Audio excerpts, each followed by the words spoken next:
The desert heat shimmered across the rocky terrain as Staff Sergeant Maria Rodriguez adjusted her scope for the third time that morning. Her fingers, steady despite the adrenaline coursing through her veins, made minute calculations that could mean the difference between life and death for the 480 Marines scattered across the valley below. She had been watching the enemy positions for 6 hours, and what she saw made her stomach turn with dread. The Taliban forces had been moving throughout the night, systematically surrounding the American positions in a coordinated attack that spoke of careful planning and inside knowledge. Maria counted at least 300 enemy fighters, maybe more, positioned on the high ground that overlooked the temporary base where her fellow Marines had set up camp. The situation was worse than anyone in command realized. From her concealed position on a rocky outcrop 2 miles from the main camp, Maria had a perfect view of the entire battlefield. Her spotter, Corporal James Chun, lay beside her with high-powered binoculars, confirming what they both feared. The enemy had heavy weapons positioned at key points, including mortars and rocket-propelled grenades that could devastate the Marine positions below. "Rodriguez, we need to report this immediately," Chun whispered, his voice tight with tension. "They're sitting ducks down there." Maria nodded grimly as she continued to scan the enemy positions through her scope. Her M40A5 sniper rifle felt familiar and reassuring in her hands. But she knew that even her exceptional marksmanship skills could only do so much against such overwhelming odds. The enemy had chosen their positions well, taking advantage of natural rock formations and elevated positions that provided excellent cover while offering clear fields of fire down into the valley. The Marine Battalion had been deployed to this remote region of Afghanistan as part of a larger operation to clear Taliban strongholds from the area. Intelligence reports had suggested only light enemy presence, but those reports had been catastrophically wrong. As Maria watched through her scope, she could see Taliban fighters continuing to arrive and take up positions, their numbers growing by the hour. Colonel Sarah Mitchell, the battalion commander, was a seasoned officer with 15 years of experience, but she had never faced a situation quite like this. When Maria's initial radio report came through describing the enemy buildup, Mitchell felt her blood run cold. The nearest reinforcements were at least 12 hours away, and evacuation by helicopter would be impossible under the circumstances the enemy was creating. Down in the valley, the Marines were going about their morning routines, completely unaware of the trap that was closing around them. Some were cleaning weapons, others were preparing breakfast over small camp stoves, and a few were conducting equipment maintenance. The normalcy of the scene made what was about to happen even more chilling. Maria had grown up in a small town in Texas, where her father had taught her to shoot when she was just 8 years old. She had always been a natural marksman, but it was her mental toughness and ability to remain calm under pressure that had made her one of the Corps' most effective snipers. She had completed 2 previous deployments, but nothing had prepared her for the weight of responsibility she felt at this moment. As she continued to observe the enemy positions, Maria began to formulate a plan. The Taliban fighters were concentrated in 3 main groups, each controlling a different section of the high ground. If she could systematically eliminate the key leaders and heavy weapons operators, she might be able to disrupt their coordination enough to give her fellow Marines a fighting chance. The first target was obvious: a Taliban commander who had positioned himself on a prominent rock formation about 800 meters from her position. Through her scope, she could see him directing other fighters and coordinating the placement of weapons. He was wearing distinctive white robes that made him stand out from the other fighters, and his confident manner suggested he was someone of importance in their hierarchy. Maria took a deep breath and centered the crosshairs on the commander's chest. The wind was minimal, and the distance was well within her effective range. But killing this one man would alert the entire enemy force to her presence, and she would become their primary target. Once she pulled the trigger, there would be no going back.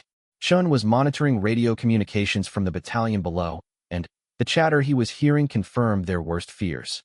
The Marines were beginning to notice increased activity on the ridges above them, but they still didn't understand the full scope of the threat they were facing. Time was running out.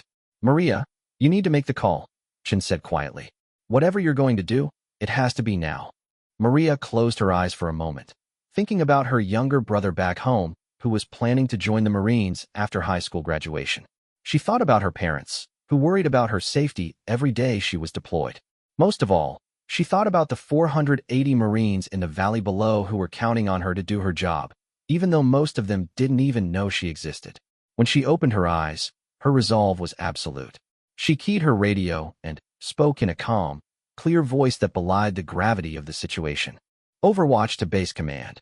I have eyes on a large enemy force in coordinated positions surrounding our location. Request immediate permission to engage. Colonel Mitchell's voice crackled back through the radio. Overwatch, this is Base Command. What are you seeing up there? Ma'am, I count approximately 300 enemy fighters in prepared positions with heavy weapons. They have us completely surrounded and are preparing for a coordinated attack. I can disrupt their command structure, but I need to engage immediately. There was a pause that seemed to last forever before Mitchell responded. Overwatch, you are cleared to engage. Do whatever you have to do to protect this battalion. Maria adjusted her position slightly, ensuring she had the most stable shooting platform possible. The Taliban commander was still visible in her scope, now talking animatedly to several subordinates. She controlled her breathing, feeling her heart rate slow as she entered the focused state that had made her such an effective sniper. The shot was perfect. The .308 round struck the commander in the center of his chest, dropping him instantly. The effect on the enemy forces was immediate and dramatic.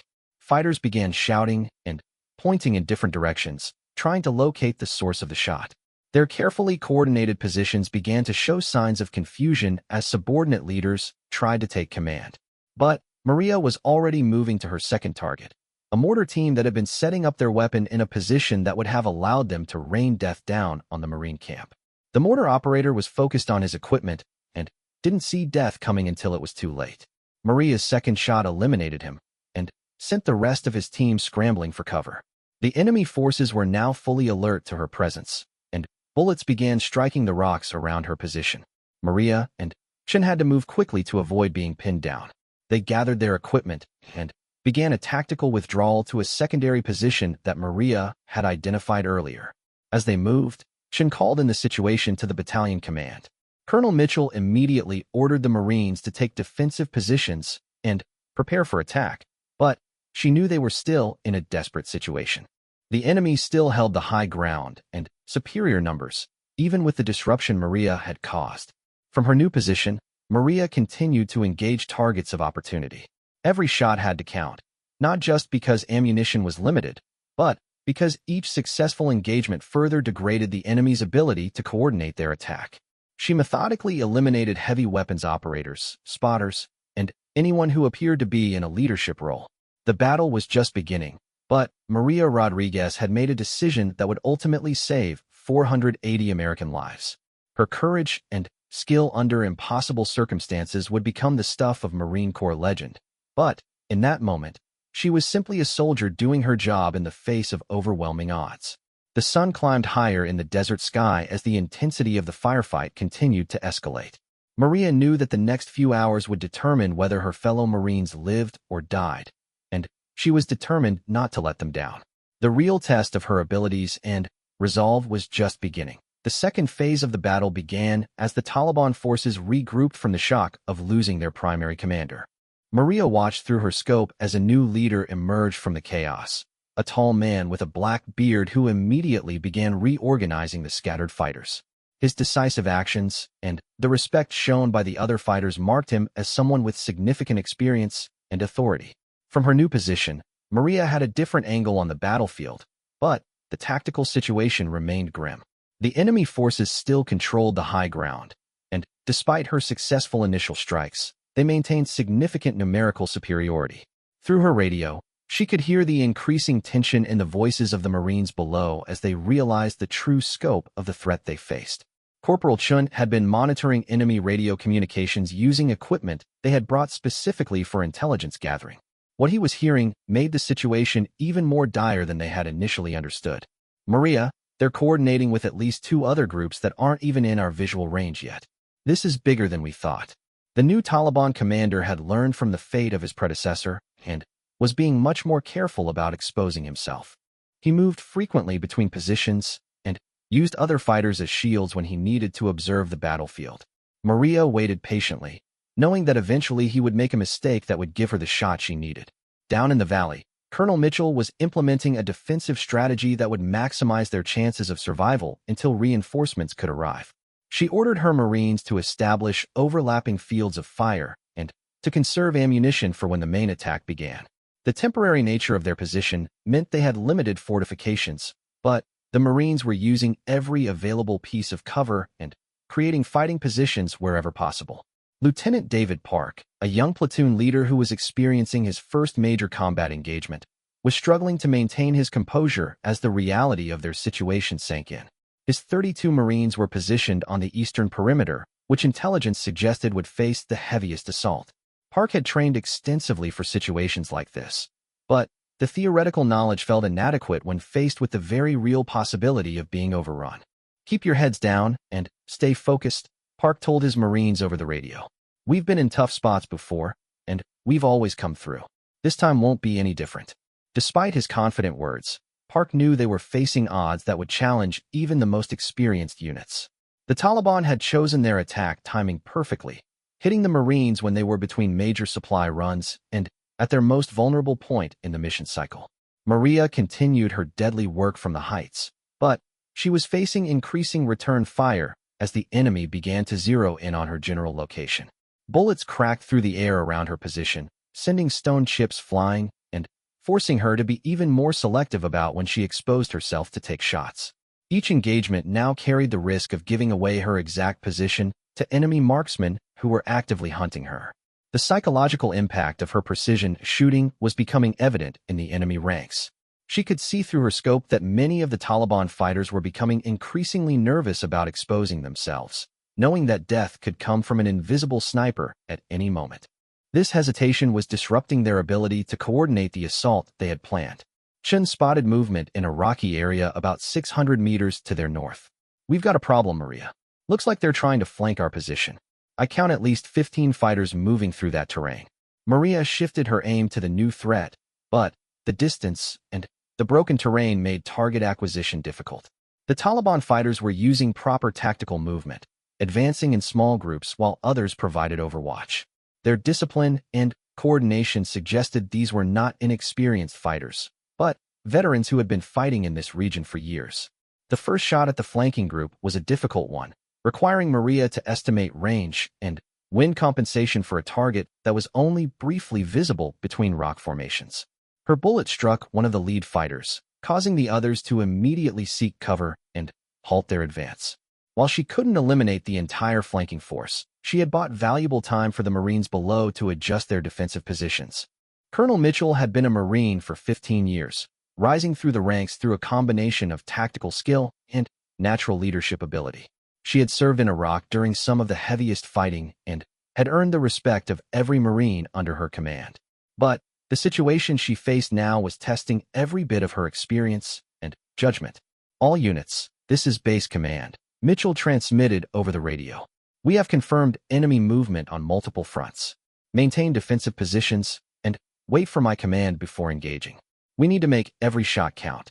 The battalion's heavy weapons teams were setting up their equipment to provide suppressive fire when the main attack began. Machine gunners checked their ammunition supplies and adjusted their fields of fire to cover the most likely avenues of approach. Mortar teams calculated firing solutions for predetermined target areas where enemy forces were most likely to concentrate. Sergeant First Class Michael Torres, the battalion's senior enlisted advisor, moved between positions checking on the Marines and ensuring everyone understood their role in the defense. Torres had been in the Corps for 12 years and had seen combat in multiple theaters. His calm demeanor and professional competence had a stabilizing effect on the younger Marines who were facing their first major firefight. "Remember your training," Torres told each group he visited. "Aim small, miss small. Make them pay for every meter they try to take." Back on the heights, Maria was facing a new challenge as enemy snipers began actively hunting for her position. She could hear the distinctive crack of high-powered rifles as bullets passed close to her location. The enemy marksmen were good, systematically searching the terrain where they believed she was hidden. It was only a matter of time before one of them got lucky or spotted her muzzle flash.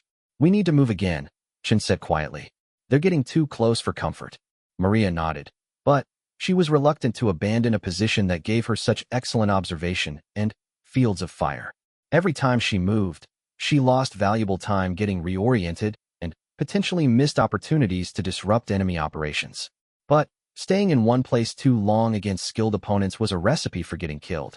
As she prepared to move to yet another position, Maria noticed increased activity in the main Taliban staging area. Through her scope, she could see fighters gathering equipment and preparing for what looked like the beginning of their main assault. The time for individual precision shots was ending, and the real battle was about to begin. The new Taliban commander had apparently decided that eliminating the troublesome sniper was less important than launching his attack before the Americans could call in air support or artillery. Maria could see him moving between groups of fighters, giving final instructions, and coordinating the timing of the assault. Base command, this is Overwatch, Maria transmitted. Large enemy formations are moving into assault positions. The main attack is about to begin. Colonel Mitchell's response was immediate. Copy, Overwatch. All units, prepare to engage. Here they come. The battle that would determine the fate of 480 Marines was about to enter its most critical phase. Maria gathered her equipment and prepared to move to a position where she could continue to support her fellow Marines during the coming assault. The weight of responsibility she carried had not diminished, but her resolve remained absolute. As the Taliban forces began their coordinated attack, Maria Rodriguez prepared to demonstrate why she was considered one of the Marine Corps' most deadly snipers. The lives of her fellow Marines depended on her ability to disrupt enemy operations at the most critical moments, and she was determined not to let them down. The sound of gunfire echoed across the desert as the battle entered a new and more deadly phase. For Maria, the real test of her skills and courage was just beginning. The main Taliban assault began with a coordinated mortar barrage that sent explosions erupting throughout the Marine positions. Maria felt the ground shake beneath her as the heavy rounds impacted in the valley below, sending clouds of dust and debris into the air. Through her scope, she could see her fellow Marines taking cover as shrapnel whistled overhead, and the earth around them exploded in fountains of dirt and rock. From her elevated position, Maria had a clear view of the mortar teams that were raining death down on her comrades. The enemy had positioned their indirect fire weapons carefully, using natural depressions in the rocky terrain to conceal them from ground-level observation while still maintaining the ability to hit targets in the valley. Her training told her that eliminating these mortar teams had to be her top priority. The first mortar team was positioned approximately 900 meters from her location, a challenging shot that required precise calculation of distance, wind speed, and target movement. Maria watched the mortar crew through her scope, timing their movements and waiting for the perfect moment to engage. The crew chief was directing the fire while two other men loaded and fired the weapon in a practiced rhythm that spoke of extensive combat experience. Maria's shot took the crew chief in the upper torso, immediately disrupting the team's coordination. The surviving crew members scrambled for cover, abandoning their weapon and disrupting the precisely timed barrage that had been pounding the Marine positions. One mortar eliminated, but Maria could see at least 3 other teams continuing their deadly work. Corporal Chun was tracking the progress of the ground assault through his binoculars while monitoring radio communications from the battalion. Maria, they're hitting the eastern perimeter hard. Lieutenant Park's platoon is taking heavy casualties. Down in the valley, Lieutenant Park was discovering that his months of training had not fully prepared him for the chaos and intensity of a full-scale assault. Taliban fighters were advancing under cover of their mortar barrage, using the terrain expertly to approach his positions while minimizing their exposure to defensive fire. His Marines were fighting back with disciplined fire, but the enemy's numerical advantage was becoming increasingly apparent. "Second squad, I need you to shift left and cover that draw," Park shouted into his radio over the sound of gunfire. "They're trying to flank us through that rocky area." Sergeant Lisa Walsh, a squad leader with 2 previous combat deployments, was coordinating her Marines' fire while keeping track of ammunition supplies.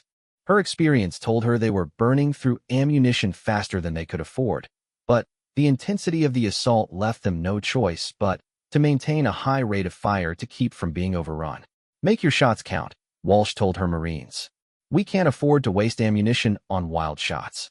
Maria continued to work her way through the mortar teams, but the enemy had learned from her success and was adapting their tactics.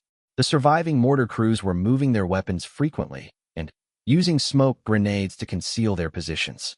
Each shot she took now carried increased risk as enemy counter-snipers adjusted their search patterns based on her previous firing positions. The second mortar team required Maria to expose herself for a longer period to get a clear shot. As she lined up the crosshairs on the weapon operator, she could hear bullets cracking through the air around her position. Enemy marksmen were getting closer to pinpointing her location, and it was only her constant movement and careful positioning that had kept her alive this long. Her shot disabled the second mortar, but as she prepared to move to another position, a bullet struck the rock inches from her head, sending stone fragments across her face and drawing blood from several small cuts. The enemy was definitely closing in on her position, and staying much longer would be suicidal. Colonel Mitchell was coordinating the defense from her command post, but the situation was deteriorating rapidly. Reports from her platoon leaders painted a grim picture of Marines running low on ammunition while facing an enemy that seemed to have unlimited supplies of fighters and weapons. The battalion's heavy weapons were providing excellent defensive fire, but they couldn't be everywhere at once. "We need close air support immediately," Mitchell transmitted to higher headquarters. "Our position is being overrun." The response was not what she wanted to hear. "Base command, close air support is not available due to weather conditions at the nearest airfield. Ground reinforcements are still 8 hours out." Mitchell felt the weight of command pressing down on her as she realized her Marines were truly on their own.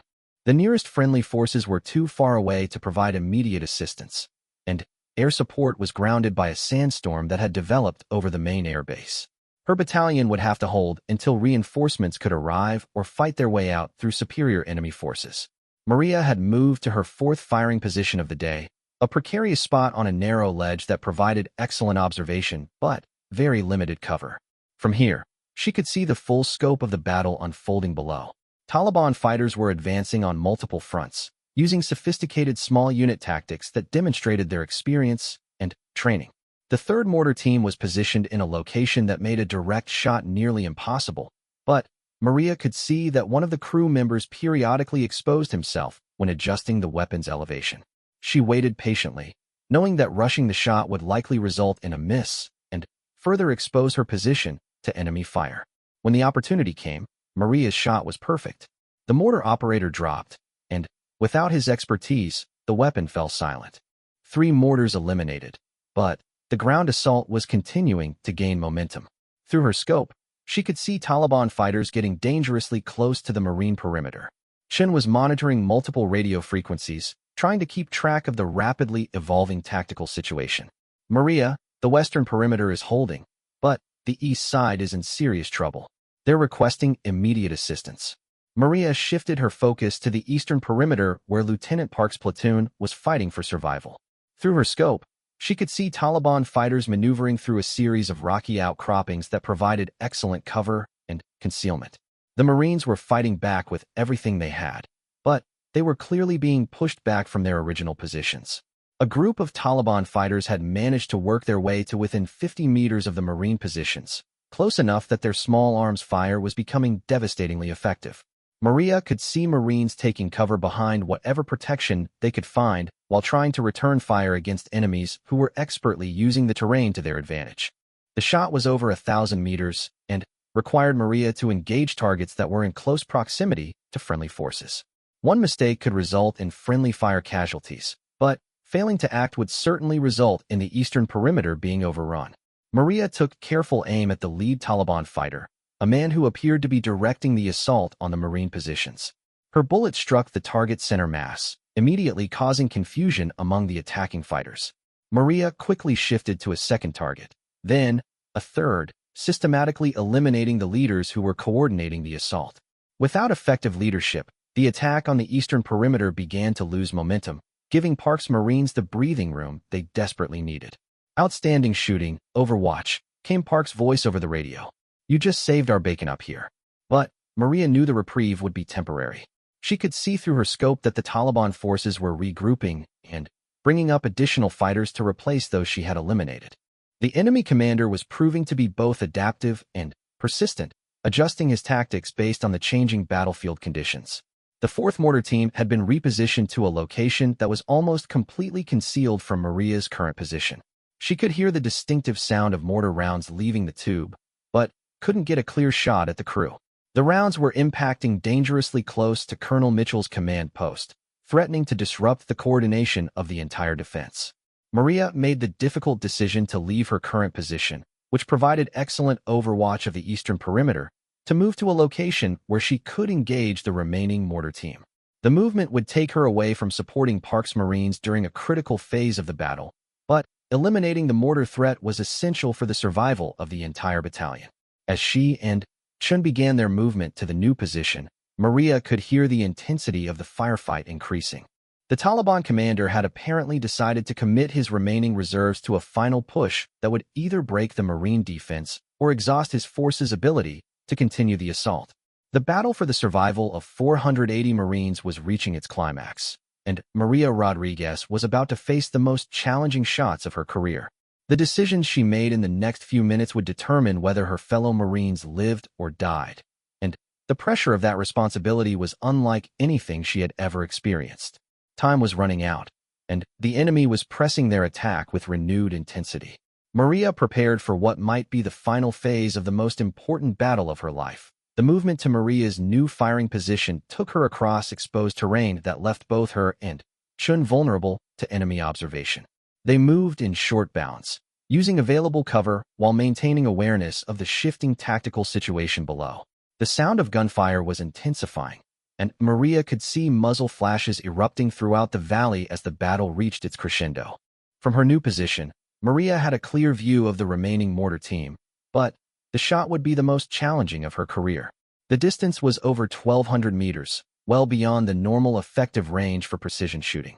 The target was partially concealed behind rocky cover, and the crew was moving constantly to avoid counter-battery fire from the Marines below. Chun was providing range and wind estimates while monitoring radio communications from the battalion. The reports he was hearing painted an increasingly desperate picture. Maria, ammunition is running critically low across all positions. Colonel Mitchell is talking about a fighting withdrawal. The idea of the Marines abandoning their positions sent a chill through Maria's blood. A withdrawal under these circumstances would be extremely costly in lives, and there was no guarantee they could successfully break through the enemy forces that surrounded them. The only hope was to disrupt the Taliban assault before it completely overwhelmed the Marine defenses. Through her scope, Maria could see the mortar crew chief directing fire while staying behind cover. He would expose himself for brief moments to observe the impact of rounds and adjust the weapon's aim, then duck back behind protection. Maria would have to time her shot perfectly to catch him during one of these brief exposures. Down in the valley, Lieutenant Park's platoon was fighting from their fallback positions after being forced to abandon their original defensive line. The Taliban assault had pushed them back nearly 100 meters, and they were running dangerously low on ammunition. Park himself had been wounded by shrapnel from a mortar round, but he continued to coordinate his Marines' fire despite the pain. "Third Squad, I need you to cover our left flank," Park transmitted through gritted teeth. "They're trying to get around us through that wadi." Sergeant Walsh was down to her last magazine of ammunition, and she knew most of her Marines were in similar situations. The resupply point was too far away to reach under the current level of enemy fire, and the ammunition they had was all that stood between them and being completely overrun. "Save your shots for close targets," Walsh told her Marines. "Don't waste ammunition on long-range targets unless you're certain of a hit." Maria waited with infinite patience, controlling her breathing and heart rate while watching for the moment when the mortar crew chief would expose himself. The margin for error was essentially zero. At this range, even a slight miscalculation would result in a complete miss, and she might not get another opportunity. The shot, when it came, was one of the finest examples of precision marksmanship under combat conditions. The mortar crew chief exposed himself for less than 2 seconds to observe the impact of his rounds, and Maria's bullet found its target at a distance of 1,230 meters. The crew chief dropped immediately, and without his expertise, the final mortar fell silent. But even as she celebrated the successful elimination of the mortar threat, Maria could see that the ground assault was reaching critical proportions. Taliban fighters had managed to penetrate the Marine perimeter in several locations, and close-quarters fighting was erupting throughout the defensive positions. Colonel Mitchell was facing the most difficult decision of her military career. Her Marines were fighting with extraordinary courage and skill, but they were simply being overwhelmed by superior numbers and the enemy's advantageous positions. The idea of ordering a withdrawal that would inevitably cost lives was agonizing, but staying in place might result in the complete destruction of her battalion. "All units, this is base command," Mitchell transmitted. Prepare for a fighting withdrawal to Checkpoint Charlie. We'll move in bounds, with 3rd Platoon providing overwatch. The order to withdraw sent a wave of determination through the Marine ranks. They had been trained for this type of movement under fire, but executing it against a skilled and numerous enemy would require precise coordination and exceptional courage from every Marine involved. Maria realized that her role in the battle was about to change dramatically. Rather than providing general overwatch and eliminating specific targets, she would now need to provide precision fire support for Marines who would be moving across open ground under enemy observation. Every shot would need to protect specific individuals or small groups as they maneuvered. Chen was already plotting routes and identifying positions where Maria could provide the most effective support for the withdrawal. We need to get to that ridge line to the south, he said, pointing to a rocky formation that would give them observation over the withdrawal route. From there, you can cover the movement.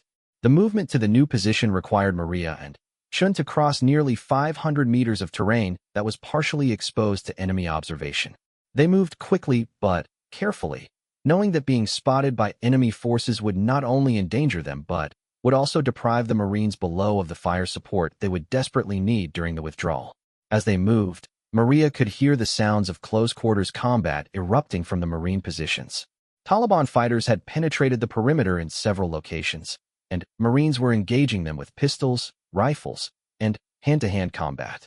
The disciplined defensive fire that had characterized the early phases of the battle was giving way to the chaotic violence of soldiers fighting for their lives at close range. Sergeant Torres was coordinating the withdrawal from his position near the command post, but he could see that several groups of Marines were in danger of being cut off from the main body. Small groups of fighters were isolated in defensive positions that they couldn't abandon without exposing themselves to devastating enemy fire. Base Command, we have Marines pinned down in the northeastern sector, Torres reported. They can't move without support. Maria reached her new firing position just as the first elements of the Marine withdrawal began to move. Through her scope, she could see Marines moving in short bounds between available cover while Taliban fighters tried to bring effective fire on them. The range was longer than ideal for precision shooting, but it was the best position available given the tactical situation. Her first target was a Taliban machine gunner who had positioned himself to rake the withdrawal route with automatic fire. The machine gun nest was approximately 800 meters from Maria's position, and the gunner was partially protected by sandbags and rocky cover. Maria waited for the moment when he exposed himself to adjust his weapon's position, then sent a bullet that silenced the machine gun permanently. The second target was a group of Taliban fighters who were attempting to flank the withdrawing Marines. Maria could see them moving through a series of gullies and rock formations that would bring them to a position where they could attack the Marines from behind. Her shots disrupted their movement and forced them to take cover, buying precious time for the withdrawal to continue. But the tactical situation was becoming increasingly desperate. More Taliban fighters were arriving on the battlefield, apparently drawn from other operations in the region. The enemy commander had committed every available resource to destroying the Marine battalion, and his forces were pressing their attack with renewed intensity. Through her scope, Maria could see individual acts of heroism as Marines fought to protect their comrades during the withdrawal. Wounded Marines were being carried by their squad mates, and Marines with ammunition were sharing it with those who had run out. The discipline and esprit de corps that characterized the Marine Corps was evident even in these desperate circumstances. Lieutenant Park's platoon was serving as the rear guard for the withdrawal, meaning they would be the last to leave their positions and the most vulnerable to enemy attack.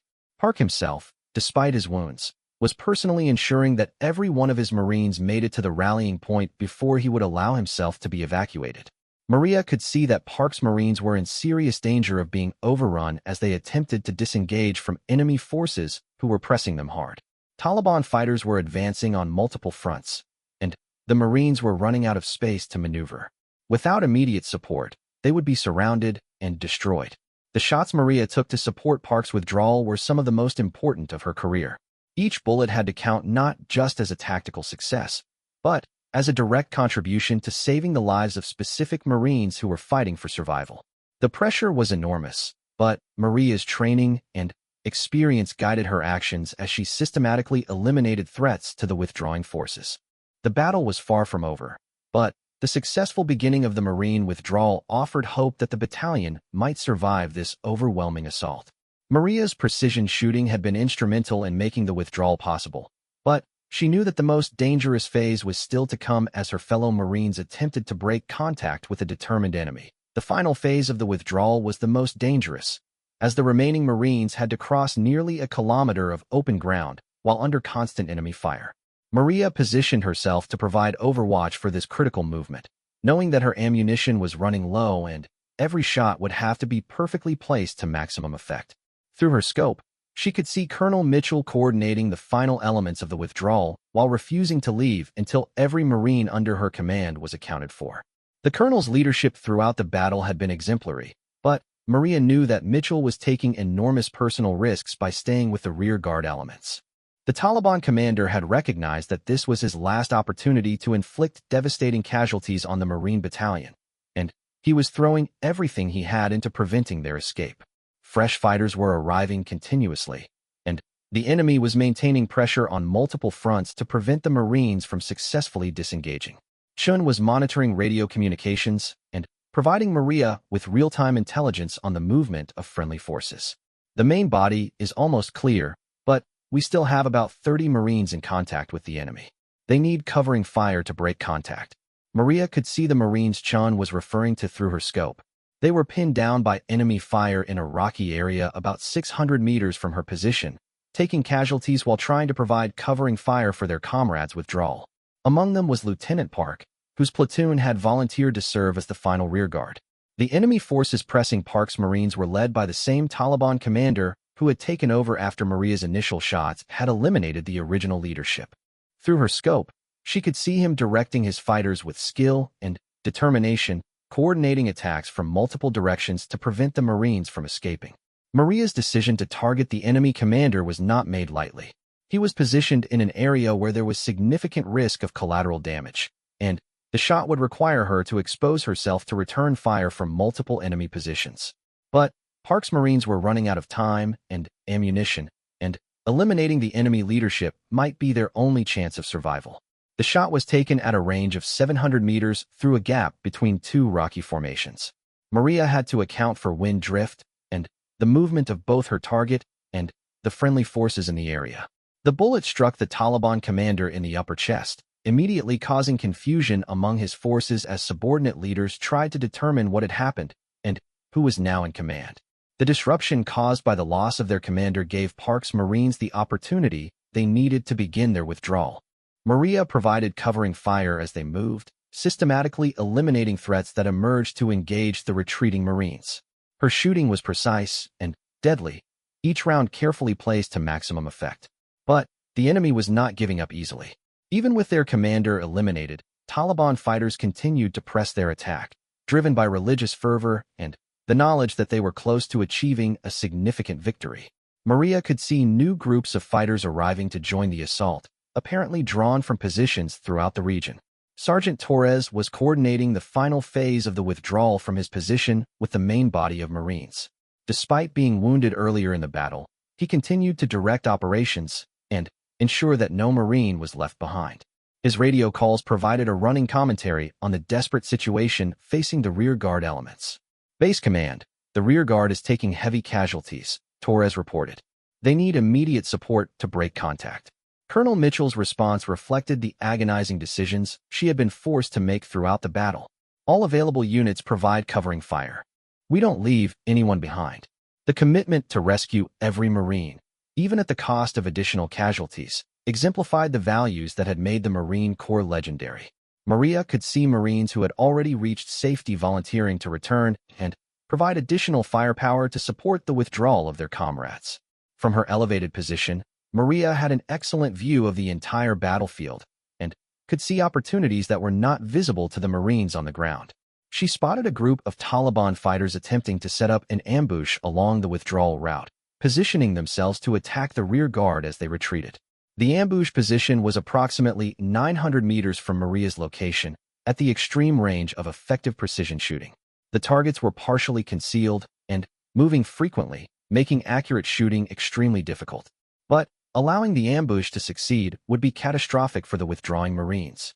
Maria's shots broke up the ambush before it could be fully established, forcing the Taliban fighters to take cover and abandoning their plan to attack the Marines from concealment. The precision of her shooting, even at such extreme range, was having a psychological effect on the enemy forces that went beyond the tactical impact of individual casualties. Chun was running low on ammunition for his own rifle, but he continued to provide spotting and security for Maria while monitoring radio communications. The reports he was hearing indicated that the main withdrawal was proceeding successfully, but the rear guard was still in serious danger. Maria, ammunition status? Chun asked quietly. For rounds, Maria replied without taking her eye from the scope. For bullets to ensure the survival of 30 Marines who were still fighting for their lives in the rocky terrain below. The next target was a Taliban machine gunner who had repositioned to engage the withdrawing rear guard. The machine gun was providing suppressive fire that was preventing the Marines from moving, effectively pinning them in place while other enemy forces maneuvered to surround them. Eliminating this threat was essential for the Marines' survival. Maria's shot took the machine gunner cleanly, immediately silencing the weapon and allowing Park's Marines to resume their movement. But she could see other threats emerging, and her ammunition situation was becoming critical. 3 rounds remaining, and multiple threats still needed to be engaged. Lieutenant Park himself was among the last Marines to withdraw, personally ensuring that all of his wounded were evacuated before he would consider leaving the battlefield. Despite his own injuries, he continued to coordinate his Marines' fire and movement with the skill and courage that had earned him the respect of every Marine in his platoon. Through her scope, Maria could see Park directing the evacuation of a wounded Marine while under direct enemy fire. Taliban fighters were advancing on his position from 2 directions, and it was clear that he would be surrounded if he didn't move immediately. Maria's next shot eliminated the lead Taliban fighter who was advancing on Park's position, but more enemies were closing in rapidly. 2 rounds remaining, and multiple threats converging on the last group of Marines on the battlefield. The penultimate shot of Maria's ammunition was used to eliminate a Taliban fighter who had gotten within grenade range of Park's position. The precision required for this shot, with friendly forces in close proximity to the target, demonstrated the exceptional skill that had made Maria one of the Marine Corps' most effective snipers. 1 round remaining, and Maria could see that Park and his Marines were almost clear of the immediate danger zone. But a final threat emerged as a Taliban fighter appeared on a rocky ledge overlooking the withdrawal route, positioned to attack the Marines with automatic weapons fire at close range. Maria's final shot of the battle was perhaps her most important. At a range of over 800 meters, she eliminated the last significant threat to the withdrawing Marines, ensuring that Park and his men could complete their escape from the killing zone that had claimed so many of their comrades. The withdrawal was successful. All 480 Marines of the battalion reached the rally point, though many were wounded and all were exhausted by the intensity of the fighting. The casualties were significant, but far less than they would have been without Maria's precision shooting throughout the battle. Colonel Mitchell's after-action report would credit Maria Rodriguez with single-handedly disrupting the Taliban assault and making the successful withdrawal possible. Her elimination of key enemy leaders, mortar teams, and machine gun positions had prevented what could have been a complete disaster for the Marine Battalion. In the days following the battle, reinforcements arrived, and the Taliban forces were cleared from the region. The enemy had suffered massive casualties, including most of their leadership structure, and their ability to conduct operations in the area was severely degraded. Maria Rodriguez was awarded the Navy Cross for her actions during the battle, but she always maintained that she had simply done her job as a Marine. The 480 Marines who survived the engagement knew better. They understood that Maria's courage and skill under impossible circumstances had saved their lives. The battle became legendary within the Marine Corps, studied in military schools as an example of how individual courage and skill can change the outcome of seemingly impossible situations. Maria's decision to engage overwhelming enemy forces, knowing that she was the only thing standing between her fellow Marines and complete disaster, exemplified the finest traditions of the Marine Corps. Years later, when Maria retired from the Marines and returned to her hometown in Texas, she carried with her the knowledge that when it mattered most, she had not failed her fellow Marines. The decision she made on that rocky outcrop in Afghanistan had saved 480 American lives, and that knowledge would sustain her for the rest of her life. The female sniper's decision had indeed saved the entire battalion, proving that courage and skill know no boundaries of gender or background. Maria Rodriguez had earned her place among the greatest warriors in Marine Corps history through her actions on one of the most important days of her life.